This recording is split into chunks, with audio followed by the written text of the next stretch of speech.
देवों का देव महादेव जी के चरण में प्रणाम करती हूँ, मेरा प्रणाम स्वीकार हो।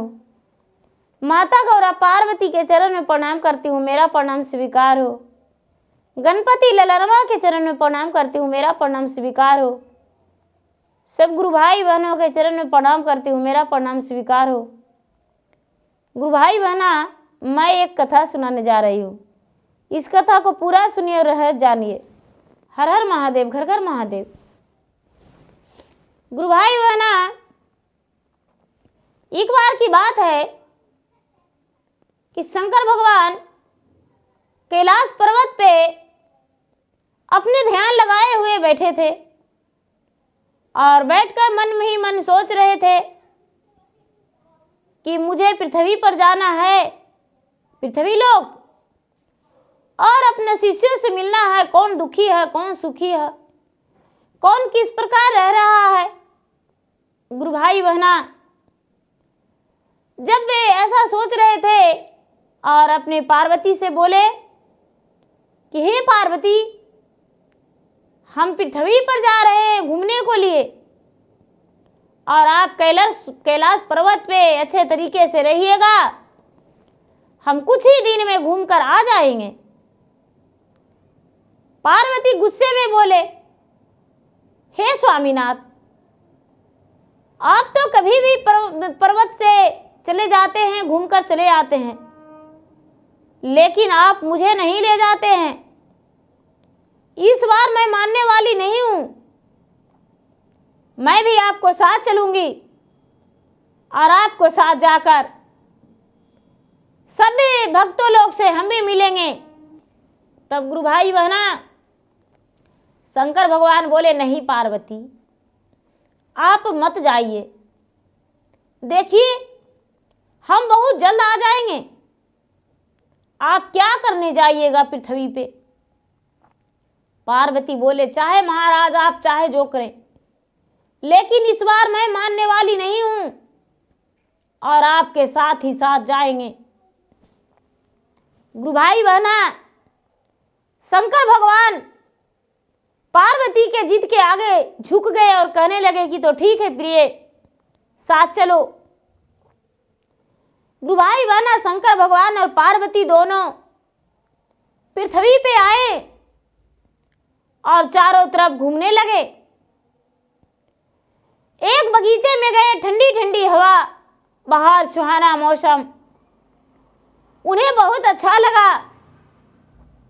ठंडी ठंडी हवाओं में गुनगुना रहे थे पक्षी, और पक्षी की गुनगुनाहट पार्वती को बड़े सुहाना लगा और कहने लगे कि महाराज, इसी बगीचे में यदि हम एक कुटिया बनाकर रह जाएं तो क्या दिक्कत है। गुरु भाई बहना, शंकर भगवान बोले कि ठीक है, अच्छा बात है, रह जाइए।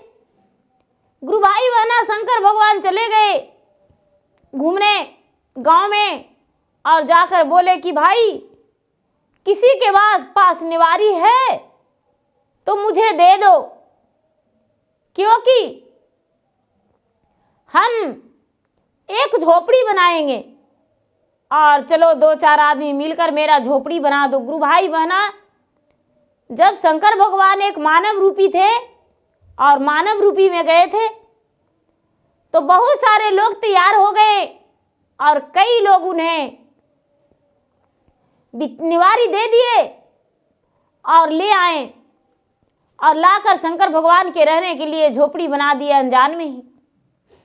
गुरु भाई बहना, प्रभु का लीला अपरंपार होता है। शंकर भगवान तो एक जांचना ही देख रहे थे। गुरु भाई बहना, रात्रि में सोए हुए थे पार्वती और शंकर भगवान, तो एक बिना अन्न के भोग पानी के 4 बच्चे के साथ, बेचारी अकेली अपने पति के साथ रहती थी 4 बच्चे के साथ। उनका एक झोपड़ी था और वो 12 बजे रात के रोने लगी। जब 12 बजे रात के रोने लगी तो कहते हैं पार्वती अपने महादेव से, महाराज इतना रात्रि में आखिर कौन रो रहा है? सारा गांव सोया हुआ है और इतना रात्रि में जो रो रहा है वो कौन है? गुरु भाई बहना, शंकर भगवान बोले, पार्वती आप इतना माया की जाल में मत फंसिए, होगा कोई। बोले नहीं महाराज, जब तक आप नहीं बताएंगे तब तक हम खड़े रहेंगे, सोएंगे नहीं। महादेव बोले कि देखो, एक घर में 7 दिनों से चूल्हा नहीं जला है और उसके घर भोजन नहीं है, बच्चे लोग रो रहा है। इसीलिए बच्चे को देखकर और उसकी माता भी रो रही है। कहने लगे कि महाराज इतने बड़े बड़े मकान है, ऊंचे ऊंचे मकान है और यहाँ के लोग जो हैं कितने अमीर है और फिर भी एक घर के कहीं गुजारा नहीं कर सकते। महाराज इसमें आपका गलती है, आप क्यों नहीं सबका एक कर देते हैं? आप सबका एक कर दीजिए महाराज। गुरु भाई बहना, पार्वती के कहने पर शिव गुरु क्या किए कि आशीर्वाद दे दिए और किन्हीं का झोपड़ी नहीं रहा, सबका ऊंचे ऊंचे महल और अन्न धन से तो घर भर गया। अन्न धन से जब घर भर गया तो गुरु भाई बहना बहुत कस के जोरों से आंधी और पानी आया, शंकर जी के झोपड़ी जो था उड़ गया। अब पार्वती का हो गया रहने का दिक्कत। पार्वती कहते हैं अपने महादेव से, पतिदेव जी मेरा झोपड़ी तो उड़ गया, अब रहेंगे कैसे? जाइए गांव में से खोज कर ले आइए 2-4 व्यक्ति। गुरु भाई बहना, शंकर भगवान गए तो कहते हैं गांव का लोग जो गरीब थे बिल्कुल और अमीर अचानक हुए, तो कहते हैं गांव का लोग कि अरे अरे कौन अंधा है जो मेरे घर आए हो मजूर खोजने को लिए? मेरे घर तो अन्न धन ऐसा ही पड़ा हुआ है, जाओ जाओ, हम नहीं जाएंगे काम करने। गुरु भाई बहना, शंकर भगवान खाली हाथ लौट आए, एक भी मजदूर नहीं मिला। गुरु भाई बहना, पार्वती कहते हैं कि महाराज क्या व्यक्ति, एक भी मजदूर नहीं मिला, एक व्यक्ति भी नहीं आया? शंकर भगवान बोले क्यों आएगा? जिसका शरीर में सुख है वो दुख करने आएगा? कहने लगे महाराज मैं बहुत बड़ा गलती किया हूं, फिर से आप वही आशीर्वाद दे दीजिए कि जो जैसा था वैसा हो जाए।